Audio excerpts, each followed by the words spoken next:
السلام علیکم ورحمۃ اللہ وبرکاتہ۔ جی کل ہم نے جو ہے ضمائر کو جو ہے وہ دیکھنا شروع کیا تھا، اور منفصلہ جو ضمائر ہیں ان کو ہم نے کل دیکھا تھا، اور کافی ساری مثالیں بھی ماشاءاللہ آپ لوگوں کی طرف سے اس میں آ گئی تھی۔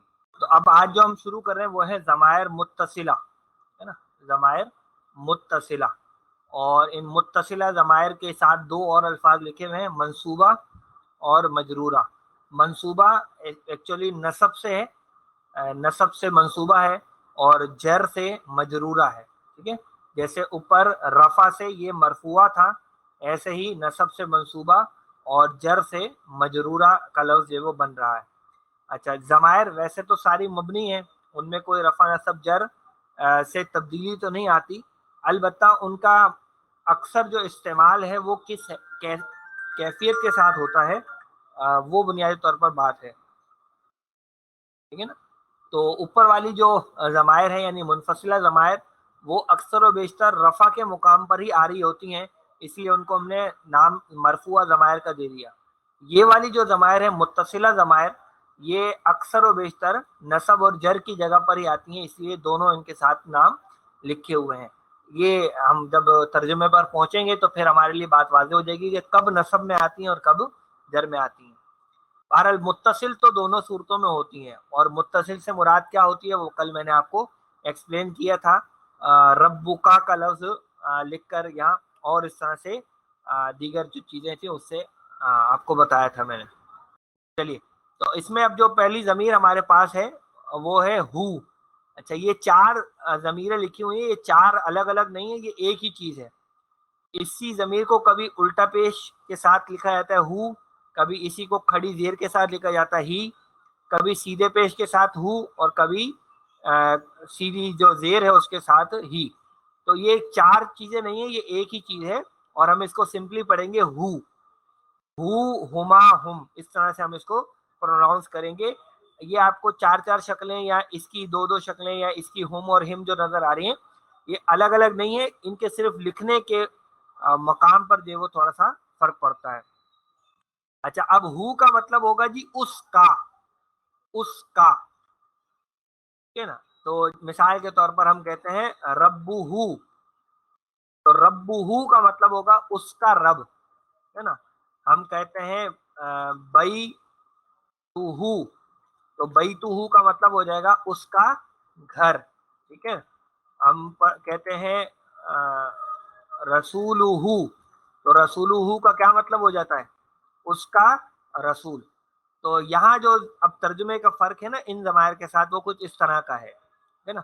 جبکہ اوپر جب ہم ہوا کہہ رہے تھے تو ہم اس کا وغیرہ نہیں کہہ رہے تھے، بلکہ ہوا کا ترجمہ ہم کر رہے تھے وہ، جبکہ یہاں جو ہو کا ترجمہ ہم کر رہے ہیں وہ اس کا کر رہے ہیں۔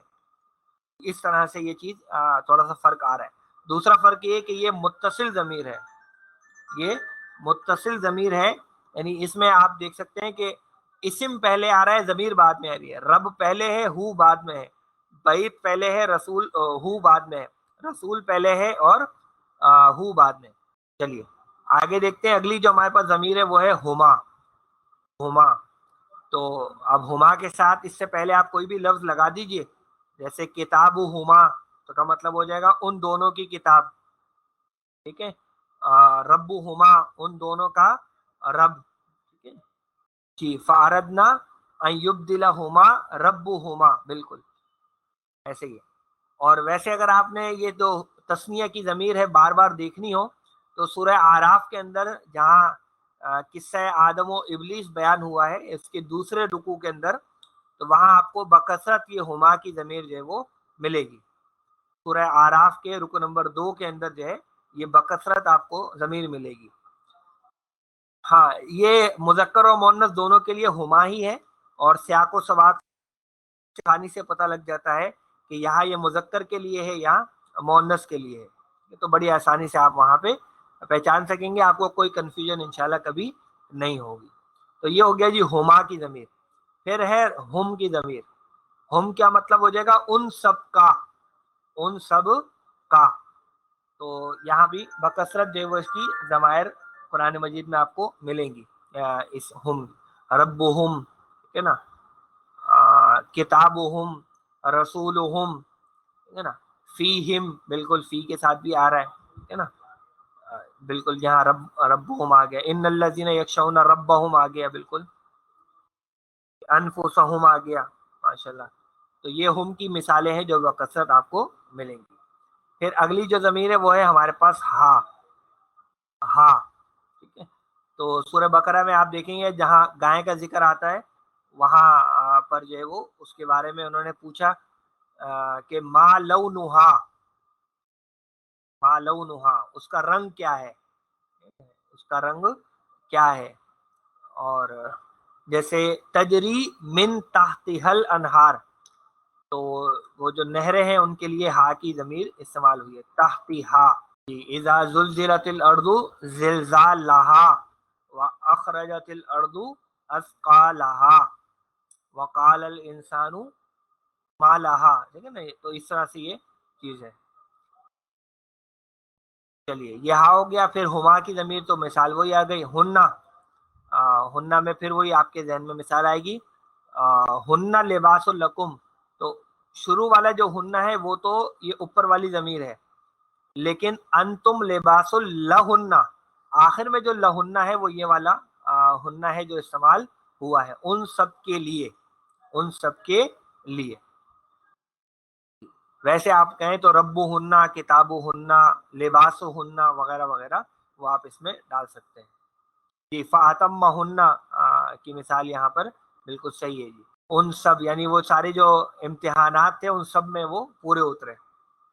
چلیے اب آ جائیے حاضر میں، تو کا مطلب ہے تیرا یا تمہارا، تو اس کے ساتھ آپ کوئی بھی چیز لگا دیں گے، تو جیسے اسمو کا، اسمو کا تمہارا نام، تو وہ پوچھتے ہیں نا مسمو کا، تو ماں سوال کے لیے ہو جاتا ہے اور اسمو کا ہو جاتا ہے، تو مسمو کا تمہارا نام کیا ہے، ربو کا، بیتو کا، رسولو کا، نبیو کا، بیتو کا، مسجدو کا، قلموں کا وغیرہ وغیرہ، آپ جو بھی چیز اس کے ساتھ لگانا چاہیں آپ لگا سکتے ہیں۔ پھر ہے جی کما، اور تم کما جو ہے وہ سورہ رحمان کے اندر بہت آیا ہے، ٹھیک ہے، سورہ رحمان کے اندر فبأي آلاء ربكما تكذبان، ٹھیک ہے، تو یہ ہو گیا جی کما۔ اس کے بعد ہے کم، تو کما کا مطلب ہے تم دونوں کا، تو رب فبأي آلاء ربكما تكذبان، تو تم دونوں اپنے رب کی کن کن نعمتوں کو جھٹلاؤ گے، تو کما، ربکما تم دونوں کا رب۔ پھر کم ہے، کم کا مطلب ہے تم سب کا، تو جیسے مثال آ گئی لکم دینکم، لکم دینکم تمہارے لیے تمہارا دین، لکم دینکم تمہارے لیے تمہارا دین، ٹھیک ہے، ربکم وغیرہ وغیرہ اس میں آ سکتا ہے۔ پھر ہے کی کا مطلب ہے تمہارا، یعنی مؤنث کا، تیرا یا تمہارا، ٹھیک ہے، تو کیا ہو جائے گا جی ربو کی، ٹھیک ہے۔ اور سورہ نحل میں الفاظ آتے ہیں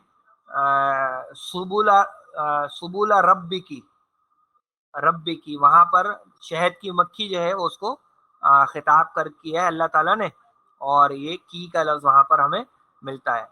اچھا پھر کما ہے، وہی ہے کنہ کا استعمال کم ہے ضرور، لیکن بقیہ ضمائر کے مقابلے میں کم ہے۔ اور آخر میں پھر یا ہے، یہ یا پر زبر بھی ہے اور یا پر ساکن بھی ہوتی ہے، یا کبھی زبر کے ساتھ استعمال ہوتا ہے اور اکثر جو ہے وہ یا ساکن ہی استعمال ہوتا ہے، تو ہم کہتے ہیں ربی، ہے نا، ربی، دینی، ٹھیک ہے نا، کتابی، بیتی وغیرہ وغیرہ، تو میرا رب۔ یہاں پر آپ جزاک اللہ اور جزاک اللہ کا جو فرق ہے وہ بھی سمجھ سکتے ہیں، تو جزاک اللہ آپ کس کو کہیں گے، کسی آدمی کو کہیں گے، کسی مرد کو کہیں گے، اور جزاک اللہ جو ہے وہ کسی عورت سے کہیں گے۔ اچھا یہی چیز اگر آپ دیکھتے ہیں تو صحابہ کے ناموں کے ساتھ کبھی انہو آ رہا ہوتا ہے، کبھی انہم آتا ہے، کبھی انہا آتا ہے، کبھی انہما آتا ہے، کبھی انہنہ آتا ہے، تو یہ اصل میں ان ضمائر کا فرق ہے۔ اگر آپ نے کسی ایک مذکر صحابی کا ذکر کیا ہو، اگر کسی ایک مذکر صحابی کا ذکر کیا ہو تو انہو کہتے ہیں، رضی اللہ عنہ، ٹھیک ہے.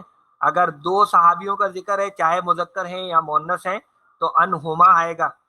اس لیے آپ دیکھتے ہیں جب ہم عبداللہ ابن عمر کا نام لیتے ہیں تو ہم کیا بولتے ہیں؟ عبداللہ ابن عمر رضی اللہ عنہما. کیوں بولتے ہیں عنہما؟ کیونکہ عبداللہ جو ہیں وہ بھی صحابی ہیں اور عمر جو ان کے والد ہیں وہ بھی صحابی ہیں. تو اس لیے جو دو لوگ ہو جاتے ہیں تو پھر ہم عنہما بولتے ہیں. عبداللہ ابن عمر رضی اللہ عنہما. ٹھیک ہے. عبداللہ ابن عباس رضی اللہ عنہما، کیونکہ عباس بھی صحابی تھے اور عبداللہ ابن عباس بھی صحابی تھے. تو یہ چیز بھی جو ہے وہ یہاں آپ کو دیکھنی چاہیے. تو گرامر سے تھوڑی بہت واقفیت اگر آپ کی ہو جائے نا تو آپ صحابہ کے نام لیتے ہوئے جو اکثر لوگ غلطی کرتے ہیں کیا ہوتا ہے، ابو ہریرہ رضی اللہ عنہ بول دیتے ہیں. بھائی ابو ہریرہ مذکر جو ہے وہ صحابی ہیں، مرد صحابی ہیں، تو ان کے ساتھ ہا کی ضمیر کیوں لگا رہے ہو؟ لیکن وہ بس پتہ ہے نہیں اس لیے بول دیتے ہیں. تو ان کے ساتھ کیا آئے گا؟ رضی اللہ عنہ. اور حضرت عائشہ رضی اللہ تعالی عنہ کوئی بولے گا تو آپ سمجھ جائیے گا کہ اس کو کچھ آتا جاتا نہیں ہے. ٹھیک ہے. تو آپ حضرت عائشہ رضی اللہ تعالی عنہا. اور اگر بہت سی صحابیات ہی کا ذکر آئے گا تو پھر رضی اللہ تعالی عنہن، انہنہ جو ہے وہ بولیں گے. تو یہ ضمائر ہے. اور آخری جو ضمیر ہے وہ نا کی ہے. نا کا مطلب ہے ہمارا. تو ربنا، کتابنا، بیتنا، مسجدنا، فصلنا، ٹھیک ہے نا، مدرسنا، معلمنا، سیدنا، ٹھیک ہے نا، نبینا وغیرہ وغیرہ، وہ سب اب آتے ہیں. ہمارا نبی، ہماری کتاب، ہمارا گھر، ہماری مسجد، ہے نا. تو وہ سب ہمارا ہمارا جو ہے وہ اس میں آ جاتا ہے. تو یہ کچھ ضمائر کا تذکرہ ہے جو ہم نے کر لیا ہے. ہم اب آگے بڑھتے ہیں اور اب آپ کو حرف کے ذیل میں حروف جار جو ہے وہ دکھانے ہیں. حروف جار جو ان کا پورا نام ہے، صحیح نام ہے، وہ حروف جارہ ہے، لیکن شارٹ کرتے ہوئے صرف حروف جار ان کو ہم بول دیتے ہیں. ٹھیک ہے. تو حروف جار کون سے ہیں اس کو یاد کرنے کے لیے کسی زمانے میں کسی اللہ کے ولی نے جو ہے وہ یہ کوئی شعر بنایا تھا. اس شعر کا مطلب تو کچھ بھی نہیں بنتا، لیکن اس شعر کے اندر جو ہے وہ تمام حروف جار ہمارے لیے جمع کر دیے گئے ہیں. تمام حروف جار جو ہیں وہ اس شعر کے اندر ہمارے لیے جمع کر دی ہیں جس بھی اللہ کے بندے نے یہ شعر بنایا ہے. اب آپ دیکھ لیجیے اس شعر کو آپ پڑھیں گے کیسے. اس کو آپ پڑھیں گے باؤ تاؤ کافو لامو واؤ منزو مدخلا ربا حاشا من عدا فی عن علا حتی الا. تو یہ ریکارڈ ہو گیا ہے. اس کو اب آپ کا دل کرے تو صبح شام سنتے رہا کریں. ویسے مجھے کوئی شوق نہیں ہے اس شعر کو سننے کا، باقی اگر آپ کا دل کرے تو آپ اس کو بار بار دہرا کر سن سکتے ہیں. ٹھیک ہے جی. آئیے ذرا حروف جار پر. تو یہ ہمارے پاس شعر بنتا ہے. چلے مجھے بتائیے گنتی کر کے کہ اس شعر میں کتنے الفاظ ہیں. اچھا، یہ باؤ کا مطلب ہے ایک، نا، باؤ کا مطلب ہے یہ ایک لفظ ہے. تاؤ کا مطلب ہے یہ ایک لفظ ہے. کافو کا مطلب ہے یہ ایک لفظ ہے. طریقے سے ان ایک ہے، اعلیٰ ایک ہے. تو بتائیے اس میں کتنے ہمارے پاس الفاظ ہیں. جی یہ کل 17 ہیں ہمارے پاس. اس شعر کے اندر جو ہے وہ 17 ہیں. دیکھیں باؤ 1 2 3 4 5 6 7 8 9 10 11 12 13 14 15 16 اور 17. ٹھیک ہے. تو یہ 17 ہیں. اچھا اب آئیے ذرا ان میں سے جو کثیر الاستعمال ہیں ہم ان کی بات کریں گے، یا اور زیادہ اسپیسیفک کر لیں تو یہ کہ قرآن مجید میں ان میں سے جو استعمال ہوئے ہیں ہم صرف ان کو نیچے ایکسپلین کر رہے ہیں. اور وہ کون سے ہیں؟ اس میں قرآن مجید میں با کا استعمال ہوا ہے، تا کا استعمال ہوا ہے، کاف کا استعمال ہوا ہے، لام کا استعمال ہوا ہے، واو کا استعمال ہوا ہے، من کا استعمال ہے، اور پھر یہ فی، ان اور اعلیٰ، اور یہ یعنی یہ سب جو ہیں. تو اس طرح سے آپ اگر دیکھیں گے تو جو کثیر الاستعمال جو ہمارے زیادہ مستعمل ہوں گے وہ ہوگا 1 2 3 4 5 یہ اس لائن میں، اور 6 7 10 اور یہ 11. تو ان میں سے 11 جو ہے وہ زیادہ مستعمل ہے. ان 11 میں سے بھی اگر میں آپ کو اور چھوٹا کرواؤں تو جو سب سے زیادہ استعمال ہونے والے ہیں وہ ہے، ایک ہے با، باؤ، ایک ہے لام، لامو، پھر واؤ، من، اور فی، اعلی اور الا۔ تو یہ کوئی 5-6 الفاظ ہیں کہ جو بکثرت استعمال ہوتے ہیں، 5-6 الفاظ ہیں جو کہ بکثرت استعمال ہوتے ہیں، ٹھیک ہے۔ تو جو بھی گنتی بنتی ہے ان کی وہ آپ دیکھ لیجئے۔ اب آئیے ذرا ان کی کچھ مثالیں دیکھ لیتے ہیں۔ باؤ کا اصل مطلب تھا بازر بی، باؤ کا اصل مطلب ہے بازر بی، اور اس کے عمومی معنی آپ کو دیے ہوئے سے یا ساتھ، لیکن یہ پری پوزیشن ہے بیسیکلی نا۔ آپ دیکھیں ان کی ہیڈنگ میں انگلش کا لفظ پری پوزیشن بھی لکھا ہوا ہے، اور پری پوزیشن جو ہوتے ہیں ان کے میننگ میں کچھ چینج واقع ہو جاتا ہے ورب کے چینج ہونے سے۔ تو اگر آپ ورب چینج کریں گے تو پھر پری پوزیشن کے میننگ بھی اسی حساب سے تھوڑے بہت تبدیل ہو جاتے ہیں۔ ایسے ہی یہاں پر بھی عربی میں بھی ہوتا ہے، لیکن ایک عمومی معنی آپ کو یہاں بریکٹ آپ کو جو ہے وہ دے دیے گئے ہیں۔ تو بعض عربی کے عمومی معنی سے یا ساتھ، کبھی کبھی یہ کو کے معنوں میں بھی استعمال ہوتا ہے۔ تو اس کی مثال ہے جیسے بالباطلی، بالباطلی باطل کے ساتھ، یا جیسے آتا ہے بالصبری والصلاتی، بالصبری والصلاتی صبر اور نماز کے ساتھ۔ جی بسم اللہ کے اندر ہے، بالکل بالکل، آمنو باللہ ورسولہ وانفقوا۔ تو آمین باللہ کا مطلب ہو جائے گا ایمان لاؤ اللہ پر، تو یہاں پر کے معنوں میں یہ استعمال ہوگا۔ بسم اللہ کا مطلب ہوگا اللہ کے نام سے۔ یہ بازر بھی جو ہے وہ کسی نکرہ اسم پر بھی آ سکتا ہے، یہ بازر بھی کسی ال والے اسم کے ساتھ بھی آ سکتا ہے، لیکن جس بھی اسم کے ساتھ آئے گا ان کو ہم حروف جارہ کیوں کہہ رہے ہیں؟ حروف جارہ ان کو اس لیے کہہ رہے ہیں کہ حروف جار جب کسی اسم سے پہلے آتا ہے تو وہ اسم حالت جر میں آ جاتا ہے۔ تو ان حروف جار کا جو بنیادی کام ہے وہ اپنے بعد والے اسم کو حالت جر میں لے کر آنا ہے۔ اسی لیے آپ دیکھیے کہ بازر بی کی وجہ سے یہ الباطلی یہ حالت جر میں آ گیا، تو باطل کے ساتھ۔ بالصبری، بالصبری میں بھی راہ پر کیا ہے؟ زیر ہے۔ جی بالقلمی یا بی کتابن، بی قلمن، تا زبر تا، یہ جناب قسم کے لیے استعمال ہوتا ہے، لیکن یہ صرف اللہ کی قسم کے لیے استعمال ہوتا ہے۔ تا جو ہے اس سے قسم کھائی جاتی ہے، لیکن عرب جو لوگ تھے وہ تا سے صرف اللہ کی قسم کھاتے تھے خاص۔ تو تاللہ سورہ یوسف میں یہ استعمال ہوا ہے، تاللہ یعنی اللہ کی قسم۔ لقد آثرک اللہ علینا، اللہ نے آپ کو ہم پر جو فضیلت دی۔ جی تاللہ لتسألن عما کنتم تعملون، بالکل ایسے ہی ہے، وہاں بھی تاللہ کا لفظ استعمال ہوا ہے۔ تو تا زبر تا یہ اسے اللہ کی قسم کھانے، آپ دیکھ سکتے ہیں تا کی وجہ سے، جو تا حرف جار ہے تو اس کی وجہ سے لفظ اللہ جو ہے وہ آپ کو نظر آ رہا ہے حالت جر میں، لفظ اللہ جو ہے وہ حالت جر میں نظر آ رہا ہے۔ چلیے اگلا ہے ہمارے پاس کاف زبر کا، اور یہ کاف زبر کا تشبیہ کے لیے استعمال ہوتا ہے، سملر قرار دینے کے لیے، مانند یا جیسا۔ تو جیسے ہے کشجرن، کسی درخت کی مانند، ہے نا، کا فرسن، کسی گھوڑے کی مانند، یا ہم کہیں کل اسدی، کیا کہیں گے جی؟ اس کو کہتے ہیں کل اسدی، کل اسدی کا مطلب ہوتا ہے شیر کی طرح، شیر کی طرح۔ اچھا اب آپ یہ بھی دیکھیے ساتھ میں کہ یہ جو کاف ہے، اس کاف کو آپ ابھی جو ضمیر میں ہم نے کاف پڑھا تھا، یہ والا کاف، اس کے ساتھ کنفیوز نہیں کیجیے گا۔ کیوں؟ کیونکہ یہ جو ضمیر والا کاف ہے یہ بعد میں آتا ہے، اور یہ جو حرف جار والا کاف ہے یہ پہلے آتا ہے، نمبر 1۔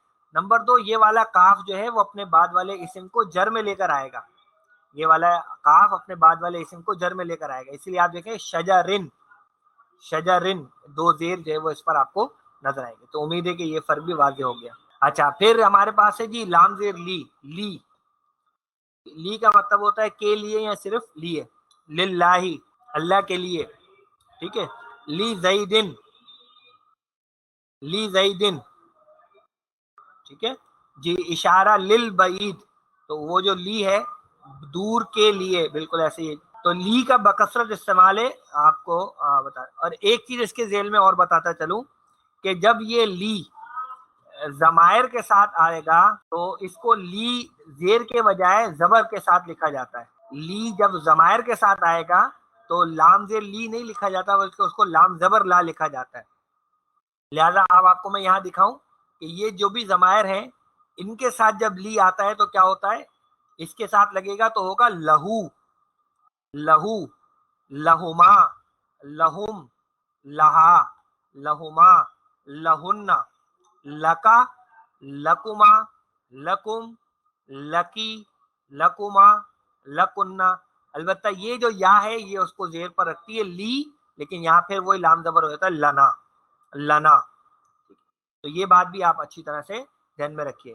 ٹھیک ہے, تو جب لی ضمائر کے ساتھ آئے گا تو لام زیر لی نہیں لکھا جاتا, اس کو لام زبر لا لکھا جاتا ہے. لی ہو گیا. اس کے بعد ہے جی واو, اور یہ واو ہے قسم کے لیے, اور اس واو سے کسی بھی چیز کی قسم کھائی جا سکتی ہے. اس واو سے کسی بھی چیز کی قسم کھائی جا سکتی ہے, یعنی اللہ کی بھی کھائی جا سکتی ہے, واللہ بھی کہا جا سکتا ہے. لیکن قرآن مجید میں آپ دیکھیں 30ویں پارے میں بہت ساری صورتیں ہیں جو قسموں سے شروع ہو رہی ہیں, تو وہ سب میں آپ کو یہ واو نظر آئے گا. والشمسی, ٹھیک ہے نا, والفجری, والعصری, واللیلی, ٹھیک ہے نا, اور والتینی وغیرہ وغیرہ. تو ان سب میں یہ جو واو ہے وہ قسم والا ہے, اور اس کے بعد والا اسم آپ کو آپ دیکھیں گے جر میں نظر آئے گا. والشمسی, تو سین پر زیر آ گیا ہے اسی واو کی وجہ سے. تو اس واو کا ترجمہ ہوتا ہے قسم, اس واو کا ترجمہ ہوتا ہے قسم.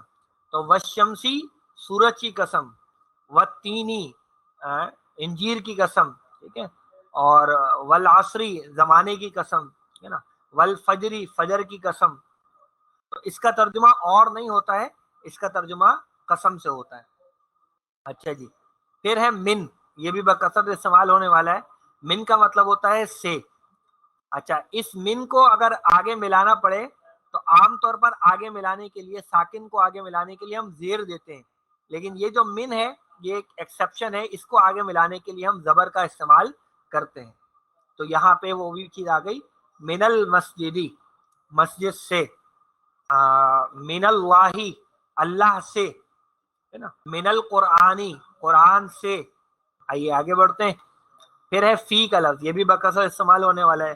فی کا مطلب ہوتا ہے میں, فی کا مطلب ہوتا ہے میں, جیسے فی البیتی, فی القرآنی, فی المسجدی, فی الدینی, فی الاسلامی, ورأیت الناس یدخلون فی دین اللہ افواجا, ادخلوا فی السلم کافہ, فی السلم, تو فی کا لفظ ہے وہ بھی بکثرت استعمال ہوتا ہے. پھر ہے ان, ان کا مطلب ہوتا ہے کے بارے میں یا کی طرف سے, کے بارے میں یا کی طرف سے. تو جیسے آیا ان علی, تو یہ ان علی کا مطلب ہو گیا حضرت علی رضی اللہ عنہ سے, یا ان ابی ہریرہ تھا. اب ان کا اثر کیا ہوا یہ آپ دیکھیے کہ علی جو ہے وہ لفظ علی جو ہے وہ حالت جر میں آ گیا. تو بس اس پر اب ہمارا دور ہونا چاہیے. اچھا, پھر اگلا ہمارے پاس ہے جی لفظ علا. علا کے معنی ہوتے ہیں پر, تو علی اللہ اللہ پر, علی السماء آسمان پر, علی الارض زمین پر, ہے نا. اور درود شریف میں بھی آتا ہے اللہم صلی علی محمد, تو علی محمدن, علی کی وجہ سے محمدن جو ہے وہ جر میں جاتا ہے, بالکل ایسے ہی ہے, علی محمدن وعلی آل محمدن. تو آلی پر بھی جو زیر ہے وہ اسی علی کی وجہ سے آ رہا ہے. چلیے جی, اگلا ہے حتی.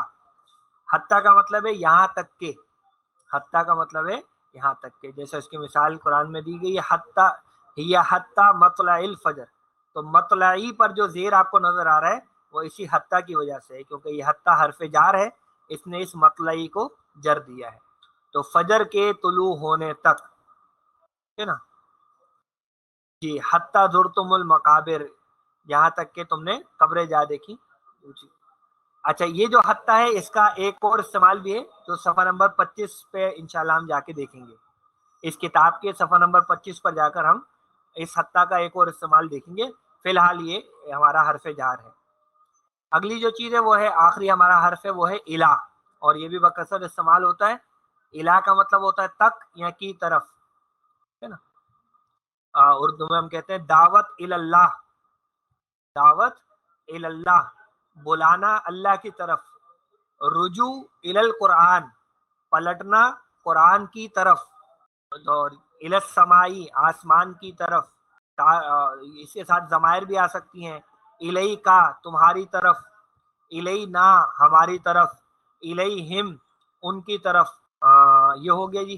اب ہم چلتے ہیں تھوڑا سا اور آگے، اور آخری چیز آج جو ہم پڑھ لیتے ہیں وہ ہے یہ ظرف والی ہیڈنگ، یہ ظرف والی ہیڈنگ اور دیکھتے تھے، پھر کلاس کو مکمل کر پائیں گے انشاءاللہ۔ اچھا جی، اب ہمارے پاس کچھ چیزیں ہیں۔ اچھا، یہ چھوٹا چھوٹا سا انٹروڈکشن چل رہا ہے، یہ چیزیں آپ کو یاد نہیں کرنی ہے، بس ان کو دیکھنا ہے، اور بس دماغ میں کہیں ہوگا کہ ہاں یہ چیز ہم نے فلاں جگہ پہ پڑھی تھی، تو ہم دوبارہ کتاب کھول کے اس کو دیکھ لیا کریں گے۔ اچھا، ظرف کیا ہوتا ہے؟ ظرف ایسے الفاظ کو کہتے ہیں جو یا تو کسی جگہ کو ظاہر کرے یا کسی وقت کو ظاہر کرے، ٹھیک ہے نا؟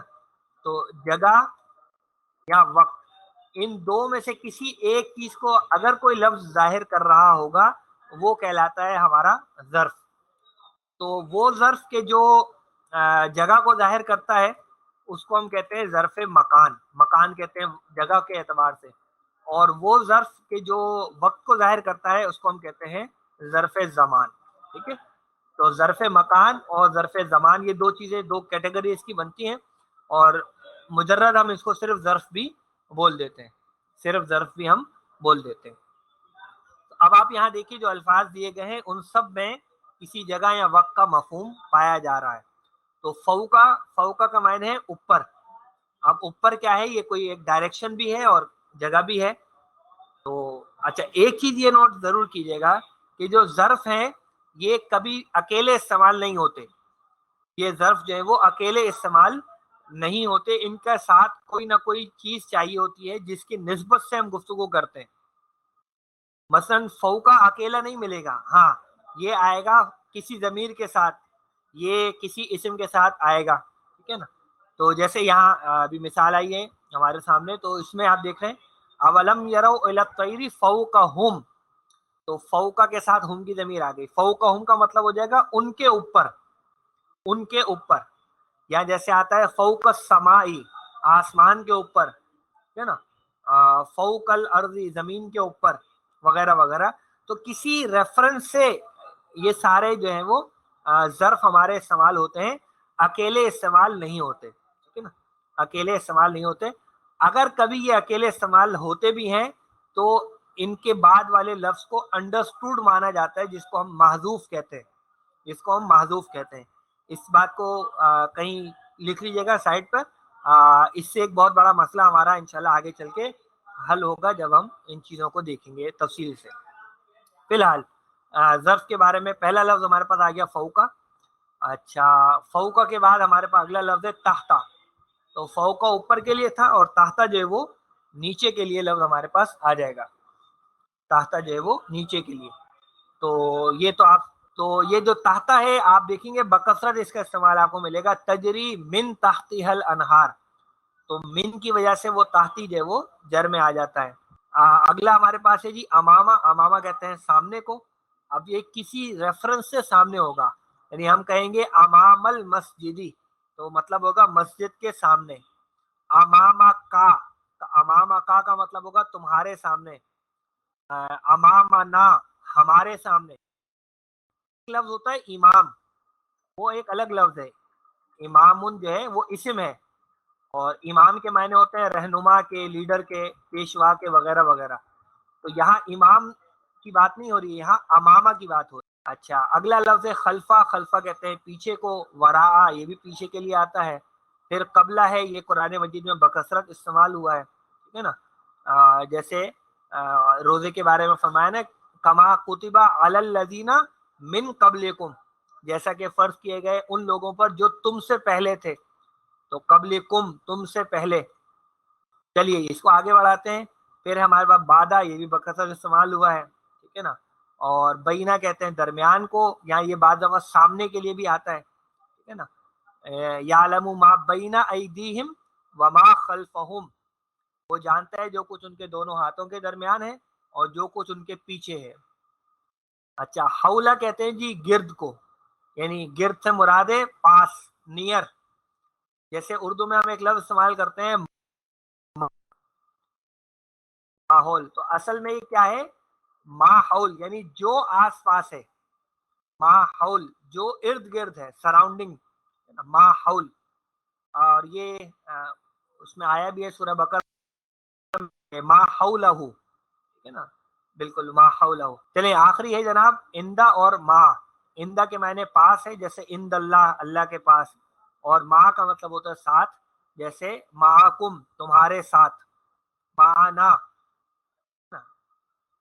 لا تحزن ان اللہ معنا، اے ساتھی غمگین نہ ہو، یقیناً اللہ ہمارے ساتھ ہے. ٹھیک ہے جی، تو آج کی کلاس یہیں رکھتے ہیں. ظرف تک ہم نے الحمدللہ دیکھ لیا ہے. آج کی کلاس یہیں ختم کرتے ہیں جی. جزاکم اللہ خیر. سبحانک اللہم و بحمدک، نشہد ان لا الہ الا انت، نستغفرک و نتوب الیک. السلام علیکم ورحمۃ اللہ وبرکاتہ.